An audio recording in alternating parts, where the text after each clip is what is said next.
My speech is on Jill Taylor, a neuroanatomist. She specializes in severe mental disorders. She decided to pursue this career because of her brother, who was diagnosed with schizophrenia. Her speech, though, is about a stroke that she personally experienced. She was able to personally realize how separate the hemispheres are. You have your right hemisphere and your left hemisphere, and they're completely separate. Well, her stroke was in her left hemisphere, which is a lot of a linear language part of your brain. So the morning of her stroke, she woke up, she had a very severe pain in her left eye. She couldn't really understand what was going on, so she went about her normal day. While she was working out that morning, she realized her hands looked very primitive and huge, and she looked down on her body and she was like, wow, I'm a really weird creature.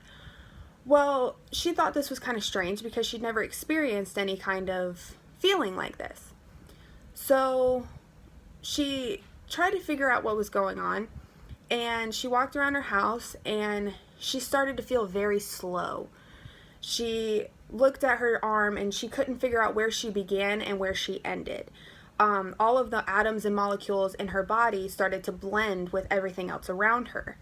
So she starts to disconnect from her left hemisphere. It shuts off and she's in a euphoric stage.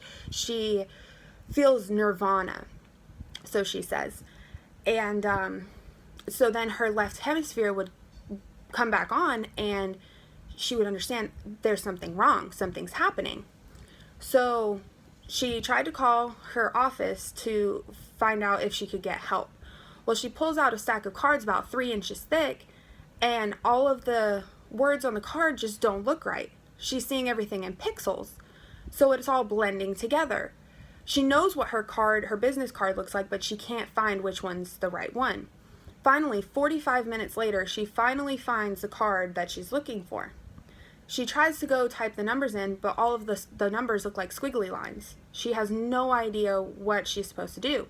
And then her left hemisphere would shut off, and she would go into nirvana. She wouldn't remember what she was doing. And then she would come back, and she would try to figure out what she was doing. Well, finally, she started to dial the number. Her colleague picked up the phone, and all she hears is rah, rah, rah, rah, rah. She couldn't understand what he was talking about.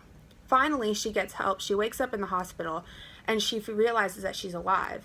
And she wanted to spread that you can disconnect from your left hemisphere and feel nirvana. It's just a choice that you have to make, and that would make the world a better place.